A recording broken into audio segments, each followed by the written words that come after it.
તો કેમ છો વિદ્યાર્થી મિત્રો, આશા રાખું છું કે સારા હશો। આજે જે આપણે દાખલો ગણવાના છીએ બે સ્ટેપમાં પૂરો થઈ જશે।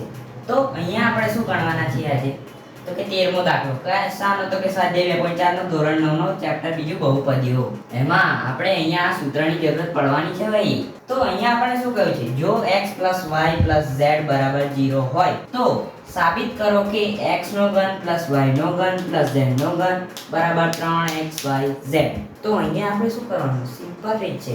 પહેલા તો આપણે લખીએ x y z બરાબર 0। તો આવું કંઈક લખ્યું હોય તો એનું પણ એક સૂત્ર છે। કયું? તો કે આ સૂત્ર। તો આ સૂત્ર આપણે લખવાનું x નો ઘન y નો ઘન z નો ઘન માઈનસ 3xyz બરાબર 0। તો હવે સિમ્પલ રીત છે। જો અહીંયા આપણે શું કર્યું? પહેલા તો આપણને કહ્યું છે જો x y z બરાબર 0 હોય તો સાબિત કરો કે x નો ઘન y નો ઘન z નો ઘન બરાબર 3xyz। તો આવું કંઈક આપ્યું છે અહીંયા x y z બરાબર 0। તો આનું પણ એક સૂત્ર હોય। કયું સૂત્ર? તો કે આ સૂત્ર। અહીંયા સૂત્ર આપણે શું લખ્યું? તો કે x નો ઘન y નો ઘન z નો ઘન માઈનસ 3xyz। તો અહીંયા આપણે શું કરવાનું?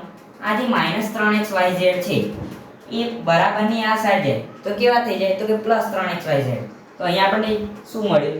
તો કે x નો ઘન y નો ઘન z નો ઘન બરાબર 3xyz।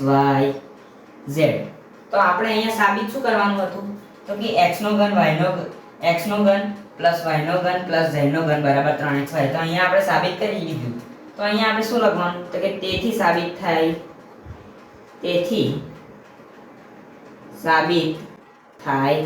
છે કે x y z બરાબર 0। આપણે આટલું બધું ના લખીએ તો પણ ચાલે, તેથી સાબિત થાય છે એટલું લખીએ તો પણ ચાલે। તો અહીંયા આપણો જવાબ શું આવ્યો? તો કે x નો ઘન y નો ઘન z નો ઘન બરાબર 3xyz।